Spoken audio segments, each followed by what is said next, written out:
हाँ जी, तो कैसे हैं आप लोग। आज हम बात करने वाले हैं the protection of children from sexual offences act 2012 की। हम इस पर्टिकुलर एक्ट को दो क्लासेस में कवर करने वाले हैं, जहां पे हम स्टार्ट करेंगे बेसिक से। इट मीन्स कि what is the purpose of this particular law, ये लॉ कैसे आया, इसका पर्पस क्या था। देन उसके बाद हम जाएंगे चैप्टर 2 में, जहां हम बात करते हैं कि ऑफेंसेस अगेंस्ट चिल्ड्रन की। देन उसके बाद में हम अदर इंपॉर्टेंट सेक्शंस को भी कवर करेंगे। मेरे हिसाब से जो ये पर्टिकुलर पूरा आपका एक्ट है, ये 2 या 3 क्लासेस में कवर हो जाएगा। इस पर्टिकुलर हम एक्ट को पढ़ने वाले हैं एक एग्जाम के पॉइंट ऑफ व्यू से, साथ में लीगल नॉलेज को गैदर करने के लिए, उसके साथ साथ कि लॉ या फिर किसी भी स्टैट्यूट को पढ़ने का तरीका क्या होता है वो भी समझने वाले हैं। जो पहला क्वेश्चन हमारे माइंड में आता है, या फिर पहला क्वेश्चन जो एक एग्जाम के पॉइंट ऑफ व्यू से बनता है, वो क्वेश्चन क्या है कि what is a full form of POCSO. वो आपसे डायरेक्टली पूछते हैं कि पॉक्सो की फुल फॉर्म क्या है। बहुत से बच्चे कंफ्यूज होते हैं इसमें, तो आप ध्यान दीजिएगा। The full form of POCSO is the protection of children from sexual offences act 2012। Please, जो आपका कंफ्यूजन यहाँ पे आता है एक प्रिवेंशन पे, कि आप इसे प्रिवेंशन मानते हो, यहाँ पे आप इसको अगेंस्ट मानते हो। प्लीज इन सब वर्ड से दूर रहिएगा। जो इसकी फुल फॉर्म है वो आपके सामने लिखी हुई है। तो क्या है फुल फॉर्म, हम फिर से पढ़ लेते हैं। The protection of children from sexual offences act 2012। उसके बाद में हमें अगर सब्जेक्टिव एग्जाम लिखना है तो उसमें कुछ बातें हमें और भी समझनी पड़ेंगी, बिकॉज हमें एक इंट्रो में या उस लॉ का पर्पस क्या है वो भी लिखना होता है। जब हम बात करते हैं पॉक्सो एक्ट की, तो हमें सबसे पहले बात करनी होती है यूएन के कन्वेंशन की। जो हमारा यूएन है उसका जो कन्वेंशन हुआ था 1992 में, उसके बारे में हम बात करते हैं। एक हमारा यूएन कन्वेंशन हुआ था on the rights of a child. UN convention on the rights of a UN convention on the rights of a child.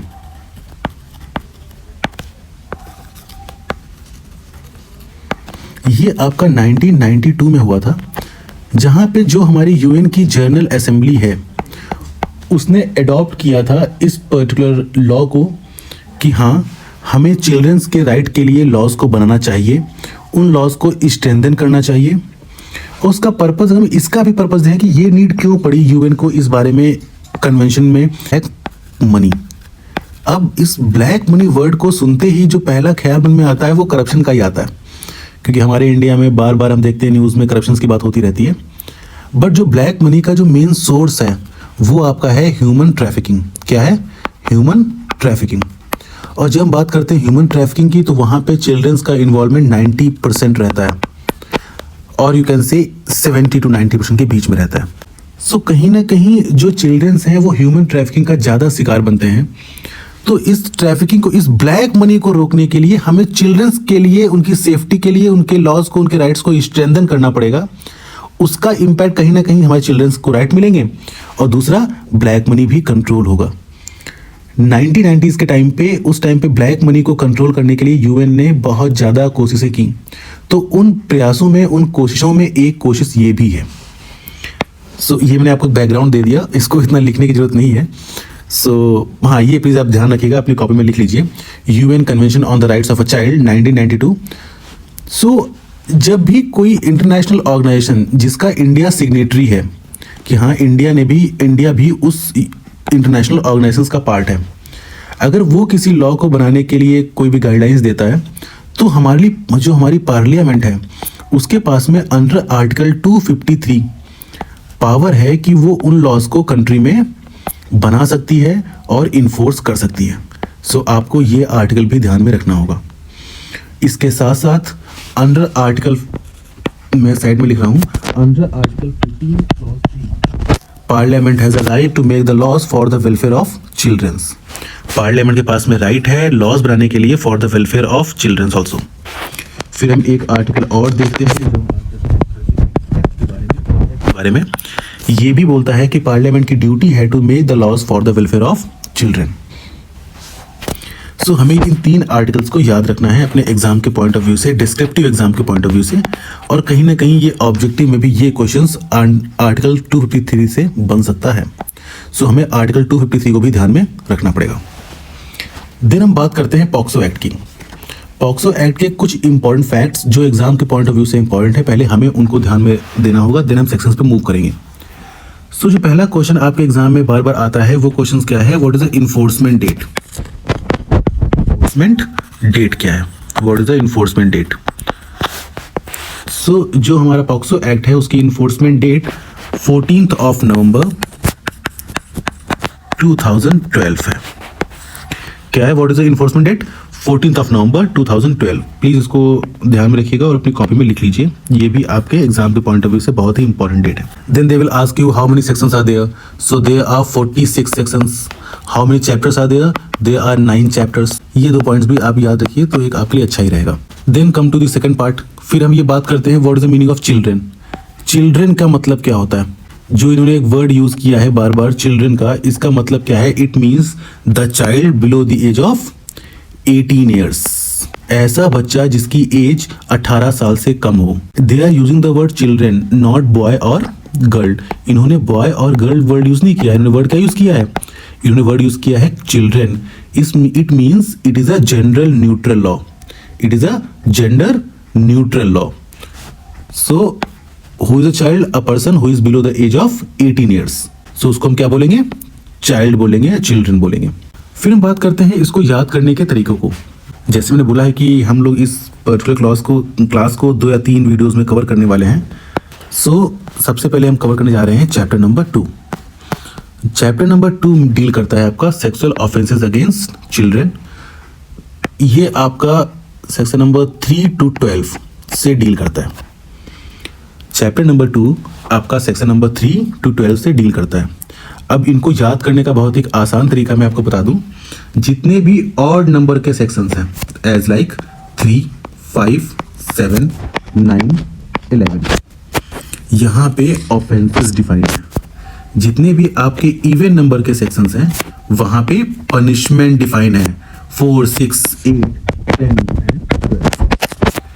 तो इससे आप इस लॉ को इजीली याद भी कर सकते हैं कि जितने आप भी आपके ऑड नंबर के सेक्शन से वो किस बारे में बात करते हैं, ऑफेंस के बारे में बात करते हैं। जितने भी इवन नंबर के सेक्शन से वो किस बारे में बात करते हैं, वो बात करते हैं आपके पनिशमेंट के बारे में। तो चलिए हम स्टार्ट करते हैं अपने सेक्शन नंबर 3 से। आपने लिख लिया है तो मैं इसको हटा देता हूं। Penetrative sexual assault. Penetrative sexual assault का मतलब ये होता है कि अगर कोई भी पेनिट्रेट करता है अपना पीनस या कोई object as like pen, pencil, stick और समथिंग लाइक दैट, या फिर एनी पार्ट ऑफ बॉडी, या फिर मैनिपुलेट करता है बच्चे के बॉडी पार्ट को, मैनिपुलेट करता है बच्चे के बॉडी पार्ट को टू पेनिट्रेट, या फिर माउथ से टच करता है बच्चे के बॉडी पार्ट्स को। वो बॉडी पार्ट्स कौन से हम लोग भी बाद में देखने वाले हैं। तो हमें कितने वर्ड्स को ध्यान में रखना है, पीनस को ध्यान में रखना है, ऑब्जेक्ट को ध्यान में रखना है, any part of the body ध्यान रखना है, मैनिपुलेट्स ध्यान रखना है और माउथ को ध्यान में रखना है। चलिए अब इस सेक्शन को पढ़ते हैं, आप इसको और अच्छे से समझ पाएंगे। A person, they are using the word a person. It means it can be a male और फीमेल ऑल्सो। यहाँ पे मेल भी एक्यूज हो सकता है और फीमेल भी एक्यूज हो सकती है। जब हम बात करते हैं आईपीसी में रेप के सेक्शन की, आप लोग मुझे बताएंगे कि बीएनएस में रेप का सेक्शन नंबर क्या है।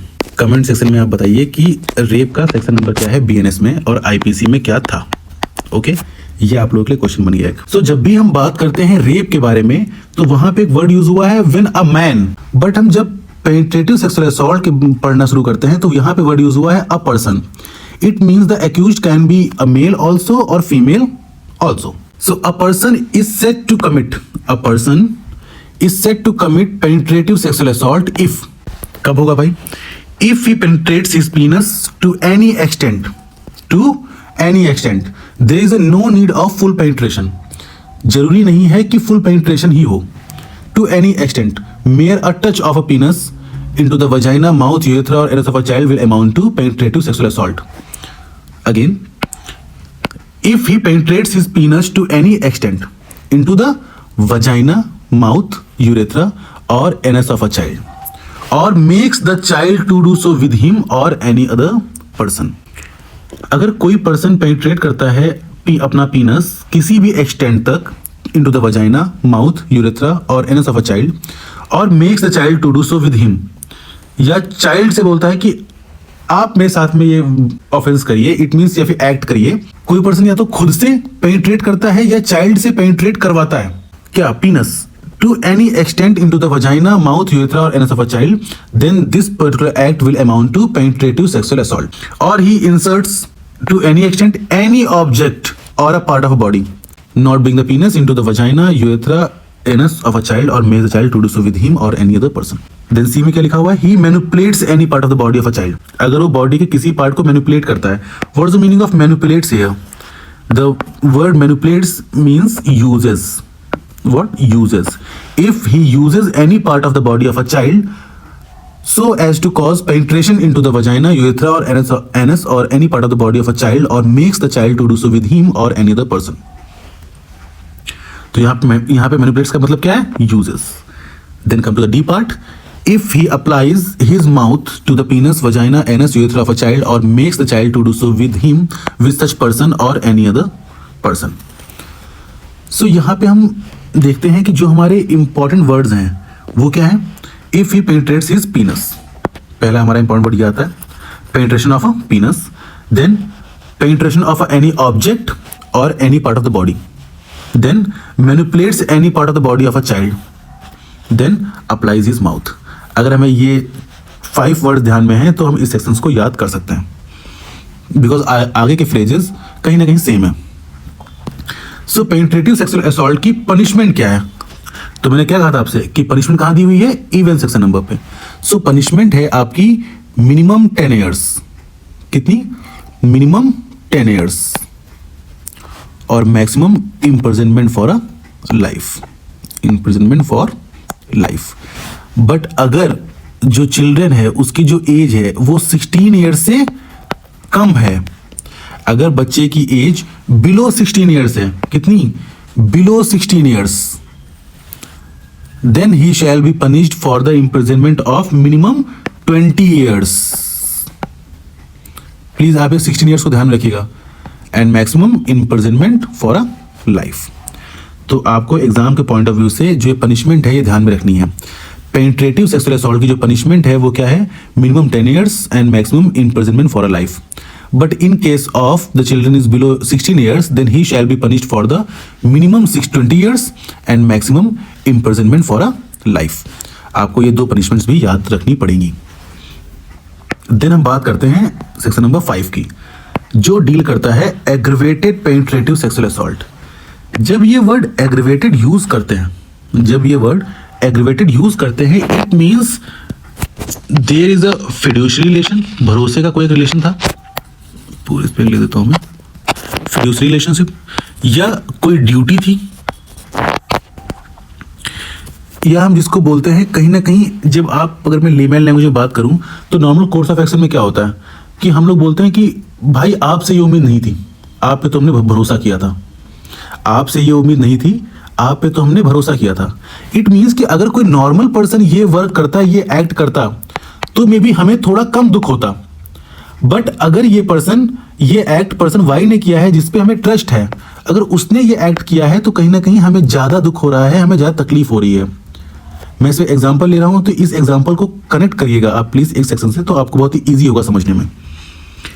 तो यहाँ पे जब हम एग्रीवेट की बात करते हैं तो जैसे हमारे public officers, police personnel, arm forces के पर्सनल्स, और यू कैन से दैट कि warden, jail warden, hospital, school, teachers और एनी ब्लड रिलेशन, तो जब हम इन रिलेशंस की बात करते हैं, ऐसे फिड्यूशियरी रिलेशनशिप की बात करते हैं या ट्रस्ट की बात करते हैं, तो कहीं ना कहीं हमारा एक भरोसा बढ़ जाता है कि यहाँ पे जो हमारा बच्चा है, जो हमारा चिल्ड्रन है वो सेफ रहेगा।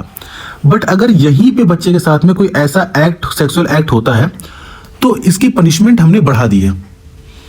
तो जब हम एग्रीवेटेड सेक्सुअल असॉल्ट पढ़ते हैं, एग्रीवेटेड पेनिट्रेटिव सेक्सुअल असॉल्ट पढ़ते हैं, तो आप देखेंगे कि whoever being a police officer commits a penetrative sexual assault, और being a member of armed forces या पब्लिक सर्वेंट या management of the staff of jail, remand home, production home, observation home, management of staff of hospital, management और staff of the educational institutions, religious institutions, और whoever commits gang penetrative sexual assault on a child।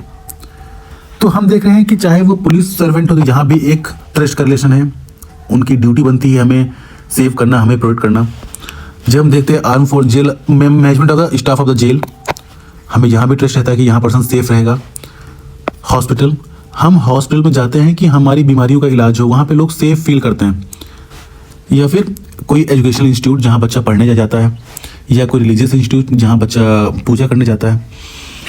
तो हम यहाँ पे देखते हैं कि ये सभी क्या है, यहाँ पे एक ट्रस्ट का रिलेशन है, एक फिड्यूसरी रिलेशनशिप आता है। तो अगर ऐसे पर्सन्स पेनिट्रेटिव सेक्सुअल असॉल्ट करते हैं तो इसको हम क्या समझेंगे? Aggravated penetrative sexual assault.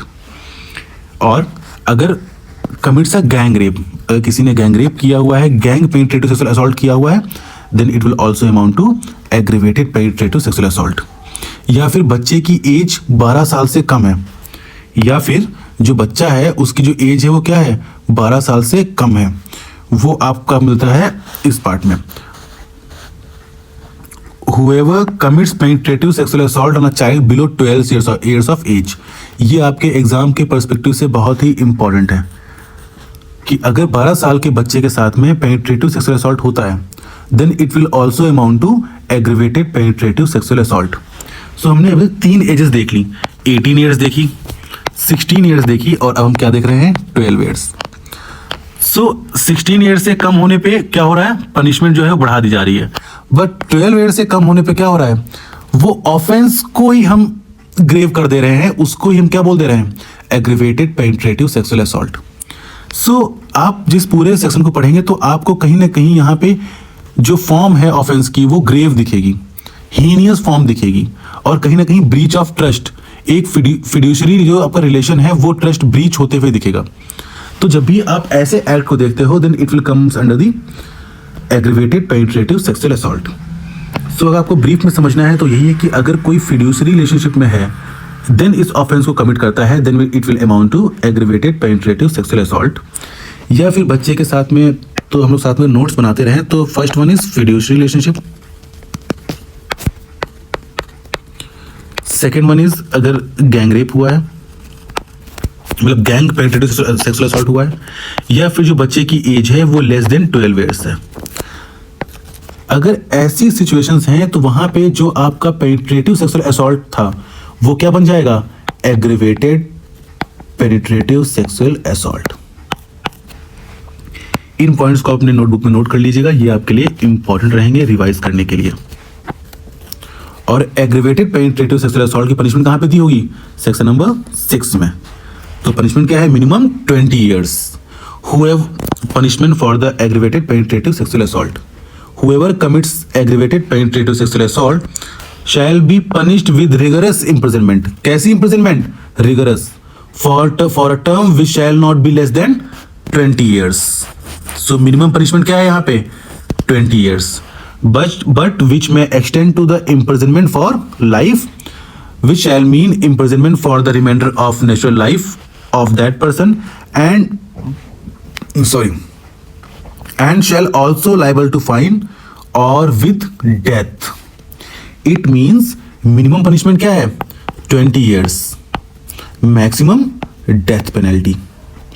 so aggravated form of penetrative sexual assault की जो punishment है वो कितनी है? 20 years है, और maximum कितनी है? death penalty। तो आप अपने नोट्स को बिना ओपन किए मुझे बताएंगे कि हम लोगों ने पेनिट्रेटिव सेक्सुअल असॉल्ट में क्या पनिशमेंट पड़ी थी? हम लोगों ने पेनिट्रेटिव सेक्सुअल असॉल्ट की पनिशमेंट क्या पड़ी थी? Minimum 10 years, maximum imprisonment for a life. और अगर बच्चे की एज 16 से कम है तो minimum 20 years, maximum imprisonment for a life. But aggravated form of sexual assault में क्या है? Minimum 20 years, maximum death penalty. यहाँ तक कि आपके जितने भी इंपॉर्टेंट सेक्शंस, जो पॉइंट्स हैं, जो एग्जाम के पॉइंट ऑफ व्यू से आपके लिए इंपॉर्टेंट था, वो हमने कवर कर लिया है।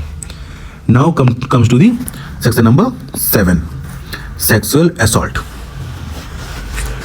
Whoever with sexual intent, जब आपने सेक्शन नंबर 3 या 5 पढ़ा तो क्या वहां पे सेक्सुअल इंटेंट की बात हो रही थी? The offence in itself is so grave that कि there is no need to prove the intention of a person. But यहां पे क्या है कि आपको सेक्सुअल इंटेंट जो है वो प्रूव करना पड़ेगा। क्यों? अभी हम उसको आगे समझ लेंगे। Whoever with the sexual intent touches the vagina, penis, anus or a breast of a child, or makes the child touch the vagina, penis, anus or a breast of such person or any other person, or does any other act with sexual intent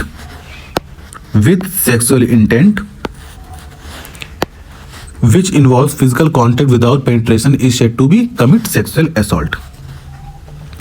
यहाँ पे sexual intent बहुत ही important role play करता है, because अगर हम ये word sexual intent ना लिखें, सो ऐसे तो जो हमारी मदर हैं वो बच्चे को टच करती हैं, जो डॉक्टर्स हैं वो बच्चे को टच करते हैं, सो क्या they will charge for the sexual assault? No. The thing is that कि वहाँ पे सेक्सुअल इंटेंट का होना बहुत जरूरी है, इसीलिए हमने यहाँ पे सेक्सुअल इंटेंट को भी ऐड किया है. इस पूरे सेक्शन को जब पढ़ते हैं तो हमें ये मालूम पड़ता है कि अगर कोई पर्सन विद सेक्सुअल इंटेंट किसी बच्चे को टच करता है, जब हम वर्ड टच समझते हैं तो टच का मतलब एक फिजिकल टच होता है, और जब हम फिजिकल टच की बात करते हैं इट डजंट मीन दैट कि स्किन टू स्किन टच की बात यहाँ पे नहीं हो रही है. यहाँ पे एक फिजिकल टच की बात हो रही है. यहाँ पे जो मेन फोकस दिया हुआ है लेजिस्लेचर ने वो सेक्सुअल इंटेंट पे दिया हुआ है. सो फिजिकल टच आप कैसे भी टच करोगे, अगर वो टच सेक्सुअल इंटेंट से है then it will amount to sexual assault. अगर कोई person whoever with a sexual intent touch करता है vagina, penis, anus or a breast of a child, or makes the child touch the vagina, penis, anus or a breast of a such person or any other person, or does any other act with sexual intent, it means कि यहाँ पे जो legislature का purpose है वो main जो focus है वो सेक्सुअल इंटेंट पे है. If any person with sexual intent touches the any part of the body of a child then it will amount to sexual assault. अगर कोई व्यक्ति किसी भी सेक्सुअल इंटेंट से किसी बच्चे का बॉडी पार्ट टच करता है, कोई भी बॉडी पार्ट टच करता है, तो वो क्या होगा, वो लायबल होगा फॉर द सेक्सुअल असॉल्ट. वो बात दे रखी है सेक्शन नंबर 7 में. और इसकी पनिशमेंट क्या है? The punishment for the sexual assault is not less than 3 years but which में एक्सटेंड टू 5 years. मतलब 3 साल से कम नहीं होगी और 3 साल से कम नहीं होगी, 5 साल से ज्यादा भी नहीं होगी. So it means between 3 to 5 years. आप प्लीज ये पनिशमेंट याद रखिएगा, एग्जाम के पॉइंट ऑफ व्यू से इंपॉर्टेंट है. देन अगेन सेक्शन नंबर 9, जो हमने सेक्शन नंबर 5 में पढ़ा था, आप देखेंगे कि वही चीज, वही personalities as like police officers, then हम बात करते हैं army personnels, arm forces, then हम बात करते हैं management staff of jail, remand home, then management of staff of hospital, educational institute, then फिर हम बात करते हैं गैंग सेक्सुअल असॉल्ट की, देन हम बात करते हैं बच्चे की एज अगर 12 years से कम है, अगर बच्चे की जो एज है वो 12 years से कम है, या एक बार से ज़्यादा रिपीटली आप ऑफेंस कर रहे हो, तो किस में कवर होगा, वो एग्रीवेटेड ऑफेंस बन जाएगा. और एग्रीवेटेड ऑफेंस की पनिशमेंट क्या है? The punishment is not less than 5 years but which में एक्सटेंड टू 7 years. मतलब जब हमने सेक्सुअल असॉल्ट पढ़ा था तो वहां पनिशमेंट क्या थी? बिटवीन 3 to, एक में पीडीएफ सेव हो रहा है, 3 to 5 years. बट जब हमने एग्रीवेटेड सेक्सुअल असॉल्ट की पनिशमेंट देखी तो वो क्या है? 5 to 7 years. एक चीज में चेक करनी थी कि क्या यहाँ पे वो क्लॉज अप्लाई हो रहा है. नहीं. सो हमने क्या पढ़ा यहाँ पे कि जब हमने देखा अपना सेक्शन नंबर से 8 देखा तो उसमें 8 में पनिशमेंट क्या थी? 3 to 5 years. जब हम 10 देख रहे तो पनिशमेंट क्या है? 5 to 7 years. Then comes to the again section number 11, sexual harassment. A person is said to commit a sexual harassment upon a child when such person with a sexual intent. तो यहाँ भी main focus किस पे है? Sexual intent पे है कि अगर कोई पर्सन, कोई व्यक्ति सेक्सुअल इंटेंट के साथ में, जो इसका इंटेंशन है वो कैसा है? सेक्सुअल इंटेंट है. अटर्स एनी वर्ड्स, कोई वर्ड बोलता है, और मेक्स एनी साउंड और मेक्स एनी जेस्चर और exhibit any part of the body ऑफ a body or the intention of such word sound shall be heard or such gesture of object of a body shall be seen or by the child.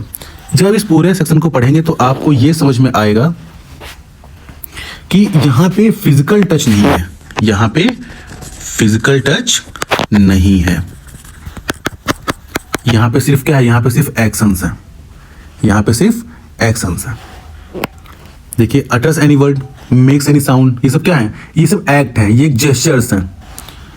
exhibit any object or a part of body with the intention that such word or sound shall be heard or such gesture or object of a part of a body shall be seen by the child.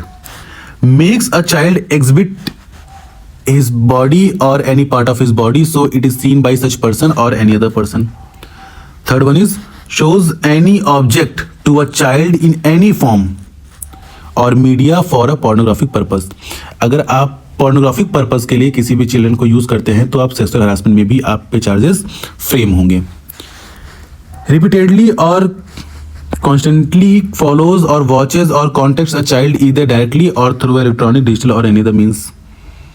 तो यहाँ भी कोई physical touch की बात नहीं हो रही है, ये बस सेक्सुअल इंटेंट की बात है कि अगर आप सेक्सुअल इंटेंट के साथ में किसी भी चिल्ड्रन के सामने कोई वर्ड को अटर करते हैं या फिर कोई जेस्चर यूज करते हैं या फिर चाइल्ड को पोर्नोग्राफिक पर्पस के लिए यूज करते हैं या उसको दिखाते हैं या उसको आप स्टॉक करते हैं, फॉलो करते हैं या फिर threaten to use in any form of media a reel और fabricated depiction through the electronic film और डिजिटल और एनी अदर मूड और any part of the body of a child और to involvement of a child in a sexual act, it means as like a pornographic purpose.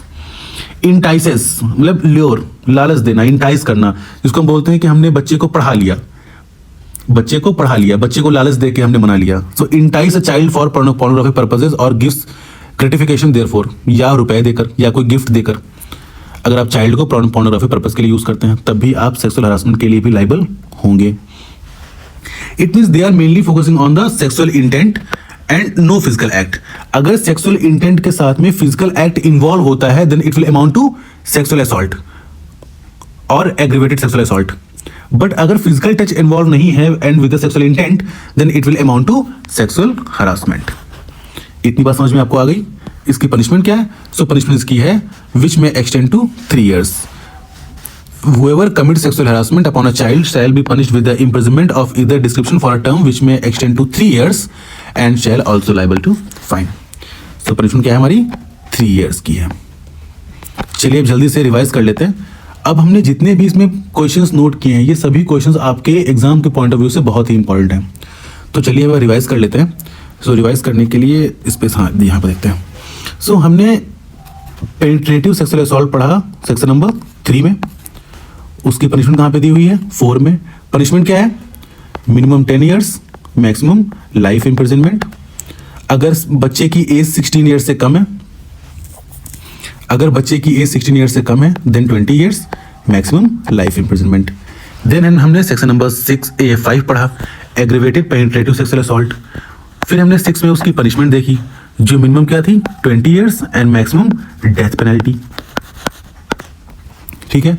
फिर हमने section number 7 देखा जो बात करता है सेक्सुअल असॉल्ट की, जहां पे हमने देखा कि जो मिनिमम पनिशमेंट है वो कैसी है? 3 years, मैक्सिमम 5 years. फिर जब हम जाते हैं सेक्शन नंबर 8 में, वहां हमने क्या देखा? Aggravated form of sexual assault. वहां पे 9 में उसकी पनिशमेंट दी हुई है. पनिशमेंट क्या है? Minimum 5 years, maximum 7 years.